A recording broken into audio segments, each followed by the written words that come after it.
is May. Oh my gosh. And it's Mental Health Awareness Month and Foster Care Awareness Month. So many good things going on this month. And you're probably thinking, of course you made a video this month. This is your only thing you talk about ever. Or you're probably really thinking, what a surprise, you're making a video in general, because you haven't in a while. I have been super busy adjusting to a new job and taking care of my own mental health. So what a proper way to return in Mental Health Month. My hopes for this month is that all month I will be posting mental health themed videos, which I know is not out of the norm, but I'm hoping some things will just be a little bit different and a little bit more strongly focused on mental health, so bear with me. But to kick it off, I'd like to start with some of the books that I hope to read this month.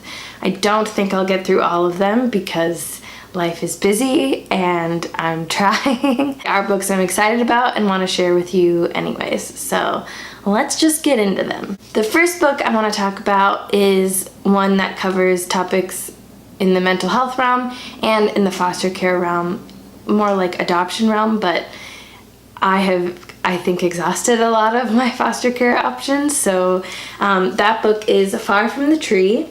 This is a young adult novel that goes into the topic of adoption pretty heavily. From what I understand, it sounds like our main character, Grace, is a girl that was adopted and goes through a teen pregnancy herself and is considering putting her own baby up for adoption. And so there's a lot tied in that, both with her connection with her own family and into the child she's putting up for adoption.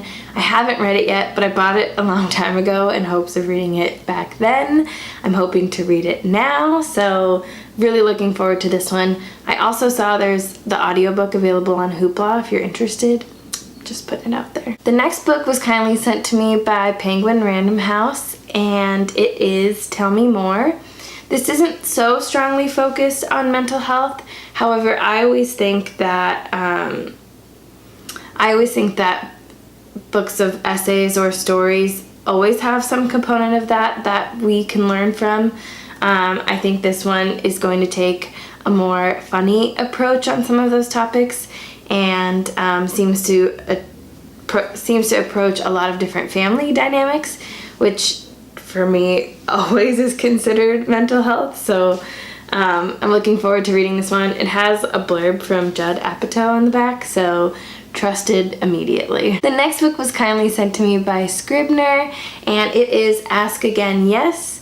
I have been looking forward to this book for so long, and it finally comes out this month. It comes out on the 28th. This book, again, while it doesn't, I don't think it would like brand itself as a mental health book, but it definitely talks a great deal about trauma from what I understand, and like the reviews that I've seen coming out about it and the experiences people have been having and their responses, I just feel like it's a really appropriate book, one to be released this month and to read this month, like with that mental health lens. So really looking forward to getting into this one. I'm nervous to talk about the next book because I feel like I say the publisher's name wrong, so please don't judge me, but I think it's Dzanc Books.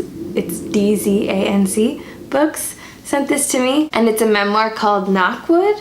I hadn't heard of this before, but it covers so many different mental health topics that I was like, I need to know what goes on in this book.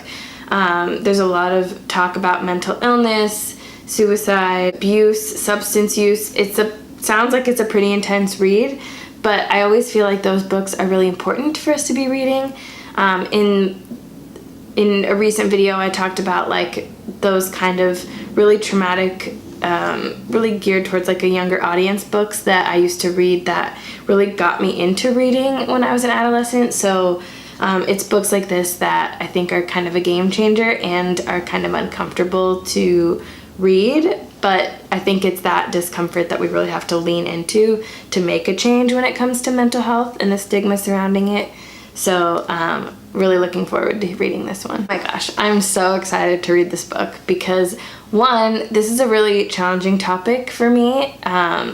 not because I've been impacted personally by it necessarily, but it's, I think, it's a challenging topic. And when I saw this book, one, I was completely sucked in by the cover. Two, was like, oh my gosh, I need to read this. And that book is called Good Enough. The reason that I feel so strongly about picking this one up now is because this touches upon disordered eating, but at the inpatient level of care.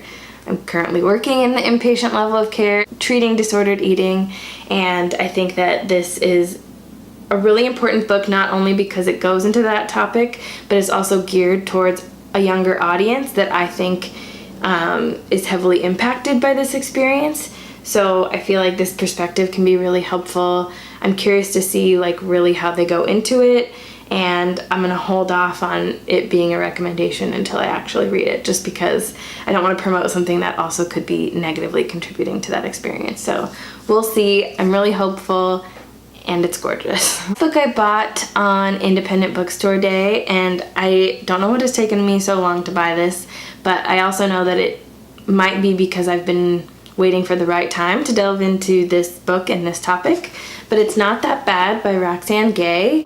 It's Not That Bad, edited by Roxane Gay. This is a compilation of essays written by women that have experienced sexual assault, and I've heard a lot of things about this, a lot of disclaimers for waiting to read it when you're ready. Actually, these last three books I'm talking about I think are all pretty challenging in that realm. That doesn't make them any less important, but I do want to put it out there that you shouldn't read these books if you're not in the space to hold this topic, and that's no shame on your part. It's really just, you should take care of yourself and read it when you're ready, not when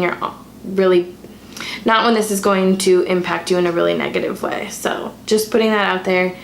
Also hoping to read this soon. I talked about this book in my Bainbridge Island vlog video thing, but Shout is also a book I'm hoping to read this month.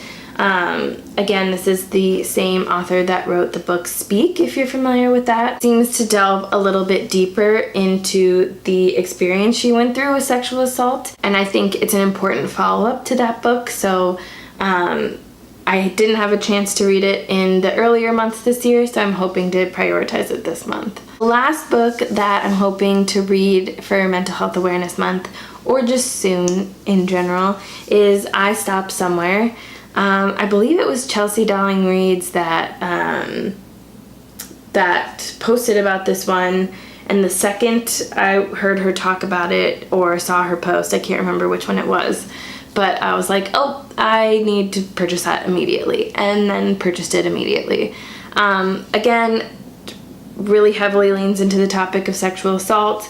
I probably won't read all three of those, like the previous books that I talked about for this month, just because that's kind of a lot, but I for certain will be reading this one. I've been meaning to read it already and have been trying to prioritize it, and other stuff has just come up, and I'm not gonna let that happen this month. So those are the books I hope to read for Mental Health Awareness Month, and I'm hoping to share videos this month that really try to focus in on self-care, some that focus in on the experiences I've had as a mental health therapist, or books that help me as a mental health therapist. What's challenging is that I feel like I've already said this, but so much of what I read I perceive to be in the realm of mental health, even if it's not directly targeting that. So it's kind of hard for me to like pick a stack of books like this, or really hone in on particular topics in mental health, or really hone in on particular recommendations for mental health, because whether it's fiction, nonfiction, really like there's just such a whole spectrum that I feel mental health lives in, that it's really hard for me to pull like specific recommendations, and I'd like to try if there's something particular you're interested in knowing about or hearing about. I definitely can try. So if you have any questions about those recommendations or books like that, please let me know in the comments below or send me a message. I am always happy to talk about this topic. But I also feel it's really important to make sure we're incorporating self-care this month. So I'm gonna try to focus on those videos too. I hope that you have a wonderful May, Mental Health Awareness Month, Foster Care Awareness Month, all the good things, and I'll see you in the next one. Bye.